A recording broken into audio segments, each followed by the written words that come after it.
So pinipili tayong bumili ng American products gaya ng agricultural products at LNG dahil gusto nila ng merkado. At the same time, nais silang gamitin ng ating teritoryo kung magkakaroon ng putukan with China over Taiwan. Ano ibig sabihin? Kolonyalismo na naman. Bumalik tayo sa kasaysayan. Binili tayo ng Amerika dahil kinakailangan nila ng access to China at kinakailangan nila ng mas malaking merkado para sa kanilang mga produkto. At 110 million Filipino, 1/3 tayo ng populasyon ng buong Amerika. Napakalaking merkado natin. Yan ang interest ngayon ng Amerika. Ibig sabihin, balik na naman tayo sa pagiging colony ng Amerika na nagpapagamit sa teritoryo para sa pang-national interest ng Amerikano at nagbibigay ng merkado para sa produkto ng mga magsasakang Amerikano. Di ba? And yet, lahat ito nangyayari dahil kinakailangan ni Marcos Jr. ng suporta dahil alam ng tao, bangag siya at hindi na dapat maging presidente.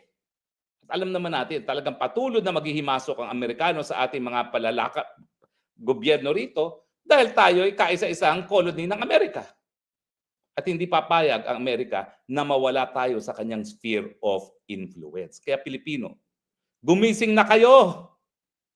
Ang inyong antas ng kabuhayan nakasalalay sa inyong mga sarili, hindi sa mga dayuhan.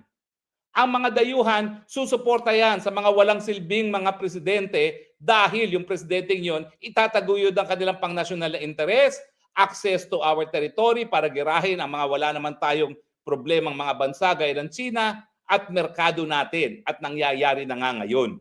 Bagamat dinideny ng DTI. Pero ano ngayon ang pinag-uusapan nila sa Amerika? Sige, bebenta namin ang aming bansa, ang aming soberenya, ang aming tanging yaman, kapalit ng inyong suporta para wag sipain sa pwesto ang Marcos Jr. gaya ng nangyari sa kanyang ama na sinuka ng taong bayan. Yan ang katotohanan. At pinagsasamantalahan ngayon ng mga Amerika yung pagkakadawit ni Lisa Marcos doon sa pagkamatay ni Tantoco para sabihin, pag hindi ka sumunod, sugi ka sa pwesto. Ako ang pinagdadasal ka na lang. Sana umiral naman ang pagkakaibigan ni Trump at ni Tatay Digong.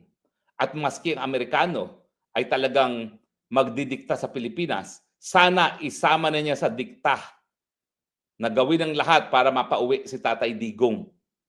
Dahil talaga namang ang nag-surrender kay Tatay Digong ay si Marcos. Siyang gumawa ng paraan para ibalik si Tatay Digong. At sana nga, dahil ito namang patawag kay Marcos Jr. ay hindi imbitasyon, kung hindi summons. Ayon sa gusto mo, pumunta ka rito, halika rito, bilang aking alipin, pumunta ka rito. Isama na sana sa dikta ng amo sa kanyang alipin, si Tatay Digong. At ako naman, alam mo ko, hindi ako ideolog, hindi ako komunista. Ako'y nagmamahal na Pilipino. At kung ang kapalit ng lahat yan ay pagbabalik ni Tatay Digong, kahit papano, siguro tatanggapin ko ang realidad. Pero hindi naman po pwedeng wala tayo kahit anong benepisyo. Oh, gumawa ng paraan ngayon yung Marcos Jr. na yan, bawiin niya yung sinurrender niya sa ICC. Although sa tingin ko, wala nang pamamaraan. Pero at least, sana, dahil magdidikta naman ng mga Amerikano, isama na sa dikta ni Trump, hey, huy, Marcos Jr., kung gusto mong suportahan kita, itigil mo yang pag-cooperate, pagtutulungan sa ICC. Dahil galit ako sa ICC. Siguro, mas magiging katanggap-tanggap pa ang mga dikta ng Amerika sa akin kung at least magsasalita ng ganyan si Trump. Sana nga po.